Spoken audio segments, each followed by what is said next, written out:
నమస్తే, నేను మీ ఎంఏ నాయుడు. తమ రాష్ట్రానికి ఇచ్చిన ప్రత్యేక హోదా వాగ్దానాన్ని కేంద్ర ప్రభుత్వం నిలబెట్టుకోవాలని వైసీపీ ఎంపీ అవినాష్ రెడ్డి అన్నారు. లోక్సభ ఫైనాన్స్ బిల్లులో అవినాష్ ప్రసంగించారు.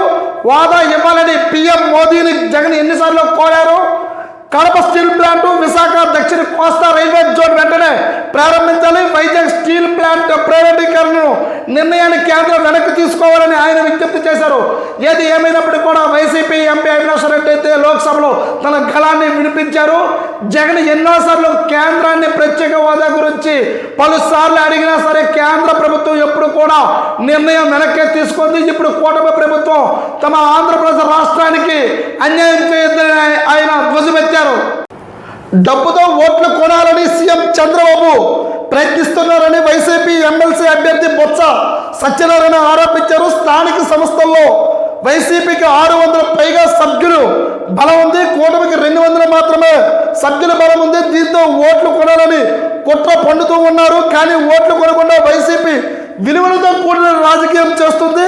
ప్రజాస్వామ్యాన్ని కూని చేసిన చంద్రబాబు అని ఆయన ఫైర్ అయ్యారు. అంటే ఇక్కడ ఎమ్మెల్సీ అభ్యర్థిగా ఇప్పుడు పోటీ చేస్తున్నారు బొత్స. అయితే వీళ్ళకి మాత్రం బలం చాలా తక్కువగా ఉంది అంటున్నారు కూటమి ప్రభుత్వానికి. అయితే ఇదంతా కూడా డబ్బుతోనే మీరంతా కూడా సాధించాలి అని అనుకుంటే మాత్రం వెరితనమోనని బదులిచ్చారు బొత్స సత్యనారాయణ. కేజీబీవీ స్కూల్లో టీచింగ్ పోస్టుల భర్తీ పారదర్శకంగా నిర్వహించాలని విద్యాశాఖ ఉన్నత అధికారులకు మంత్రి లోకేష్ ఆదేశించారు. 100% అకాడమిక్ ప్రతిభ ఆధారంగానే ఎంపిక చేయాలని అన్నారు. అధికారులతో ఉండవల్లిలోని తన నివాసంలో సమీక్ష నిర్వహించారు. ప్రతి తరగతి గదికి కనీసం ఒక టీచర్ సమీక్ష ఉండేలా సర్దుబాటు చేయాలనేది ఆయన సూచించారు. కేవలం పాఠ్యాంశాలలోనే కాకుండా స్పోర్ట్స్, కల్చరల్ ఈవెంట్స్ కూడా విద్యార్థులు ప్రోత్సహించాలన్నారు. అంటే కేజీబీవీ స్కూల్లో అయితే మాత్రం టీచర్ పోస్టింగ్ అనేది భర్తీ అనేది జరుగుతూ ఉంటాయి కాబట్టి దీంట్లో పారదర్శకంగానే జరగాలి. ఎవరికి కూడా రికమెండేషన్ అనేది ఉండకూడదు. ఎందుకనంటే ఇది కూటమి ప్రభుత్వం అనేది ప్రజలు ఎన్నుకున్న ప్రభుత్వం కాబట్టి దీంట్లో ఏ ఎమ్మెల్యే కానీ ఏ మినిస్టర్ చొరవ కూడా చూపించకూడదని మంత్రి లోకేష్ అన్నారు. ఆయుధాలతో రక్షణ కల్పించే భద్రతా సిబ్బంది అంటే మాజీ సీఎం జగన్ ఆడుకునే గేమ్ బొమ్మల్లో కాదని మంత్రి అచ్చెన్నాయుడు మండిపడ్డారు. 40 మండలాల్లో ప్రజలకు రక్షణగా నిలిచే 40 పోలీస్ స్టేషన్లో ఉన్నంత సిబ్బంది మీకు భద్రత కల్పించాలా అని ఎక్స్ వేదికగా మాజీ సీఎంను ప్రశ్నించారు. రాష్ట్రంలో నియంత్రణ పాలన రోజులు పోయి చంద్రబాబు హయాంలో ప్రజాస్వామ్య పాలన వచ్చిందని గుర్తుపెట్టుకోవాలని సూచించారు. అంటే ఇది ప్రజాస్వామ్య పాలన.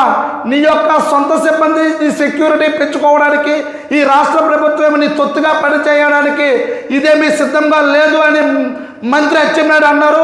అయితే ఏది ఏమైనప్పటికీ కూడా ఇక్కడ ఆంధ్రప్రదేశ్లో అయితే మాత్రం మంచి పరిపాలన అందిస్తూ ఉన్నావు. అంతేగాని దాన్ని నువ్వు తట్టుకోలేక నువ్వు లేని పని మాట్లాడితే మాత్రం మేము ఊరుకునేది లేదని మంత్రి అచ్చెన్నాయుడు చాలా సీరియస్ అయ్యారు. ఏపీలోనే పురాతన దేవాలయాలను సంరక్షించాలని ఆ రాష్ట్ర CM Chandrababu Telangana BJP MLA Raja Singh కోరారు.